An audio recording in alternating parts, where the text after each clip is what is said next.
So hello everyone and welcome back to my channel which is Ranjana की पाठशाला।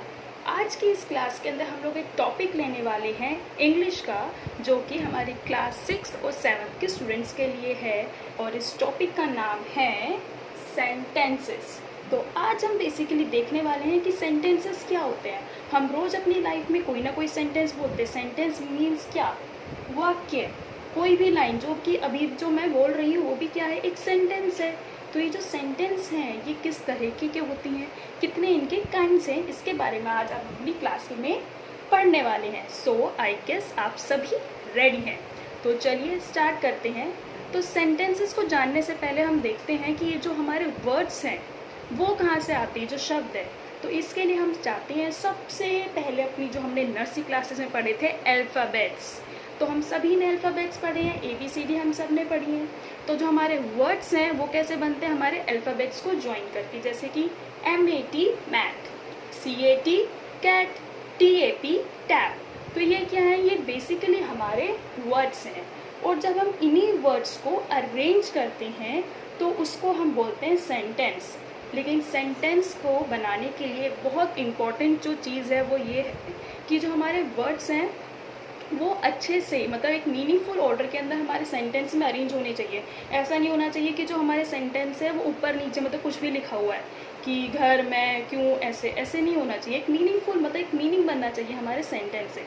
तो वो होता है हमारा सेंटेंस। जैसे मैं घर जा रहा हूँ, तो इसका कोई सेंस समझ में आ रहा है हमें कि हाँ वो घर जा रहा है या मैं घर जा रही हूँ। लेकिन अगर हम कोई मीनिंगफुल जिसमें कोई मीनिंग ही नहीं है, बेतुका वाक्य बोले, तो वो सेंटेंस हमारा नहीं होगा। तो हम इसकी एक बार डेफिनेशन देख लेते हैं कि सेंटेंसेस की जो है डेफिनेशंस क्या होती है। It is defined as a word or a group of words that expresses a thorough idea by giving a statement or asking a question or exclaiming. तो sentence is basically is a group of words. ये words का हमारा group है जो हमको एक किसी चीज़ के बारे में आइडिया देता है। कोई क्वेश्चन हम पुट आउट कर रहे हैं वो हमें बताता है, मतलब जो भी उसमें पूछा गया है वो उसका मीनिंगफुल एक ऑर्डर में अरेंज है और हमको बात समझ में आ रही है कि हमसे क्या पूछा गया है। सो नाउ सेंटेंस कैसे भी हो सकता है। I am going to school, Ram is going to school, we are playing, I am studying, बहुत सारे अलग अलग तरह के सेंटेंसेस होते हैं। तो अभी हम ये देखते हैं कि जो सेंटेंस है ये कितने तरीके के होते हैं। What are, how many types of sentences are there. So they are basically 5 types of sentences. 5 kinds है हमारे सेंटेंस के। फर्स्ट वन इज, सबसे पहले आते हैं असर्टिव सेंटेंस। कौन से आते हैं? Assertive sentence. असर्टिव सेंटेंस सबसे सिंपल वाले सेंटेंस होते हैं जिसमें कि हमने सिंपल सी एक लाइन बोली गई है, जैसे कि Ram is going to school, Ram school जा रहा है। I am eating my food, he is playing, she is dancing. तो जिसमें बहुत ही बेसिक सी सिंपल सी स्टेटमेंट है वो आते हैं हमारे असर्टिव सेंटेंसेस के अंदर। So now let's look at the next one, which is interrogative sentences.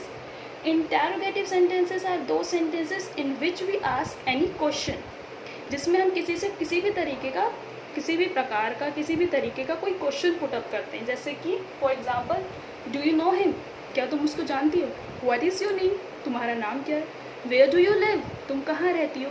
तो ऐसे क्वेश्चंस बेसिकली जिसके अंदर हम किसी में ऐसे सेंटेंस जिसमें हम किसी से क्वेश्चंस पूछ रहे हैं तो वो हमारे आते हैं इंटेरोगेटिव सेंटेंस के अंदर। ठीक है, इंटेरोगेटिव सेंटेंस के अंदर ये इंक्लूडेड होते हैं।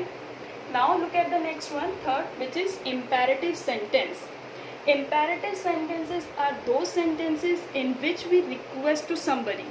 हम किसी को रिक्वेस्ट कर रहे हैं, हम उनको कोई कमांड दे रहे हैं, तो ये आते हैं हमारे इम्पेरेटिव में। जैसे कि प्लीज़ हेल्प हिम, उसकी मदद कर दो। Get out of the room, room से बाहर जाओ, तो मैंने कमांड दी कि मेरे रूम से बाहर चले जाओ। तो ऐसे सेंटेंसेस जिसके अंदर हम किसी से रिक्वेस्ट कर रहे हैं, किसी को ऑर्डर दे रहे हैं, किसी को कमांड कर रहे हैं, तो these sentences are included in the imperative sentences. Now look at the fourth one, which is exclamatory sentence. Exclamatory, exclaim कर रहे हैं अपने, ऐसे सेंटेंस जिसके अंदर हम अपनी फीलिंग्स को शो करते हैं। It is the sentences in which we show feeling and emotions of joy, sorrow, जिसमें हम किसी भी तरीके का अपना इमोशन को शो करें, चाहे वो खुशी का हो या दुखी का हो या कोई आश्चर्य का हो। तो ये किसमें आते हैं? एक्सक्लेमेटरी में। जैसे कि व्हाट अ टॉल बिल्डिंग, इतनी लंबी building, what are dolphin doing? Hurray, we won the match, hurray, हम मैच जीत गए। तो ये सेंटेंसेस किस में आते हैं? हमारे एक्सक्लेमेटरी सेंटेंसेस के अंदर। Now look at the last one which is optative sentence. Optative sentences वो सेंटेंसेस होते हैं जिसके अंदर हम किसी के लिए कोई विश कर रहे हैं, कोई प्रेयर कर रहे हैं, जैसे कि मे यू लिव लॉन्ग, भगवान करे तुम्हारी उम्र बहुत लंबी हो। May God bless you, get well soon, जिसके अंदर हम किसी के लिए कोई विश कर रहे हैं, प्रेयर कर रहे हैं। दो sentences are included in the category of optative sentence.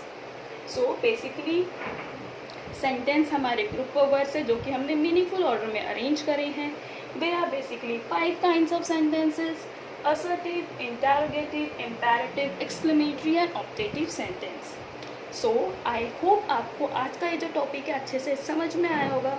अगर किसी भी तरह का कोई भी डाउट हो तो आप सभी को मैं इनवाइट कर रही हूँ मेरे कमेंट सेक्शन में, you can ask me any question. और आई होप आपको ये वीडियो आज की बहुत अच्छी लगी होगी, तो please like and subscribe to my channel and hit the like button. Bye bye.